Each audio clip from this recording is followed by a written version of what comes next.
Meni qo'rqita olasizmi? Kechirasiz, ismingiz nima? Matthew. Iloji bo'lsa, yigitlar, chiroqni yoqib o'chira olasizmi? Ayni muddao, Spotlight. Men hozir juda diqqat bilan eshitishingni istayman, Matthew.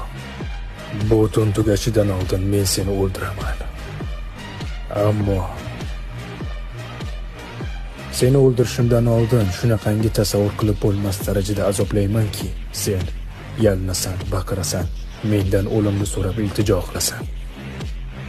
Oxir oqibat men seni o'ldiraman va turganingdan so'ng jahannamda osoyishtalik topolmaysan. Chunki men seni yana o'sha yerda kutib turaman, Matthew.